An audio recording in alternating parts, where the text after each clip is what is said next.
Unang tanong, Opo. mabilisan si ano po, si Senator Alan Peter Cayetano, kiniklaim pa rin niya na siya pa rin ang Senate President. And then, ang kanyang mga sinasabi ay, Senator Gatchalian, wag kang magpagamit sa Malacanang at sa iyong mga kasamahan. At meron daw pong itong Senado na ito ay tawag dito. Basically, ang gusto niya pong ipunto ay magiging rubber stamp na Malacanang kapag ka nagsunod-sunuran. Ano nga ho ba talaga? Nakikialam ho ba ang Malacanang sa problema ng Senado at tama ho bang pag-isipan na ang Malacanang ang nagpapatakbo ng Senado? Unang-una, Nimpa and Isa, kung nakikialam ang Pangulo, hindi magkakagulo sa Senado. Kung nakikialam ang Pangulo, hindi magkakaroon ng putukan at lock and load order noong May 13. Kung nakikialam ang Pangulo sa Senado, hindi makakatakas o makakalabas ng Senado si Senator Bato. Dapat na aresto na. Lahat ng kaguluhan sa Senado, yan ay utos o may permiso ni Senator Alan Cayetano.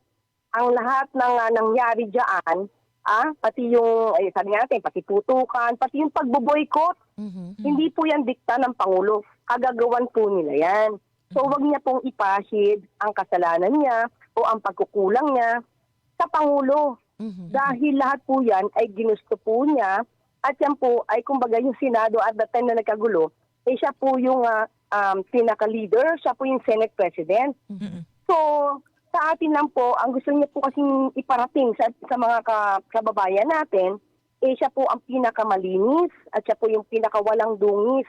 Samantalang lahat po ng kaguluhan na yan, ay sa kanya po nagsimula. Opo. Hindi po totoo na nakikialam ang Pangulo sa Senado dahil naniniwala ang Pangulo at respeto po yung separation of powers. Sabi nga po natin, kung nagdidikta ang Pangulo, walang gulo sa Senado. Opo. Kasi Undersecretary Castro, meron pong binanggit si Senator Alan Cayetano na nagpunta raw sa Malacanang a new majority block. Meron ho ba kayong information na ganun pong narinig?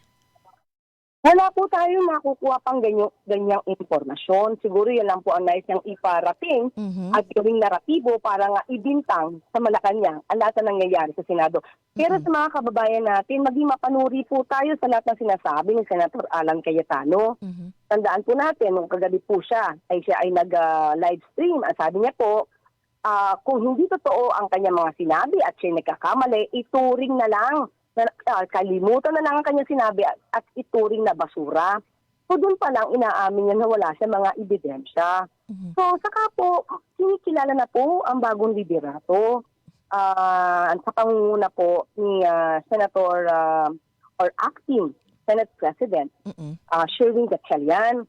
At kinilala na rin po ito ng HOR, ng House of Representatives, at karamihan po, pati po ang IDP na pinamumunuan po or organisasyon po ng mga lawyers.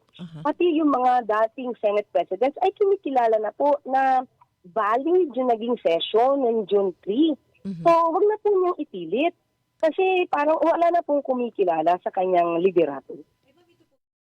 Ma'am, bilang recognized po ng Malacanang ang Gatchalian acting Senate Presidency, may directive po ba ang Malacanang sa executive offices o automatic na po dapat halimbawa nagpatawag ng pagdinig o nawag kilalanin yung pong pagpapatawag ng Cayetano Block? Ano po yung directive tsaka yung pagdating sa budget kasi magre-release po ng pondo para sa Senado ang executive department, ma'am? Sa ngayon po, wala pong kikilalanin ang palasyo, walang kikilalanin ang ehekutibo, kundi po ang liderato lamang po ni Acting Senate President Sherwin Gatchalian. So kung ano po makikipag-ugnayan, kung humihingi po sila ng special session, makipag-ugnayan lang po sila sa Pangulo dahil kinikilala po sila. Opo. Kayo po, ano pong mensahe ninyo kay Senator Alan Peter Cayetano? Marami po nagsasabi, huwag naman kapit tuko sa pwesto. Ngayon po, ang kailangan ng bayan ay ang totoong leader, totoong public servant. Hindi sisilbihan ang sarili, hindi sisilbihan ang interes ng mga kaalyado. So, siguro ngayon yung tamang panahon na magpakabayani. Ayun po. With that po, ma'am, maraming salamat po sa inyong pagtugon sa aming tawag. Thank you, ma'am. Short but sweet. Thank you so Maraming much po. salamat Ninfa and Isa sa mga kababayan natin. Maraming salamat po. Ingat po kayo palagi. Si Palace Press Officer Undersecretary Claire Castro.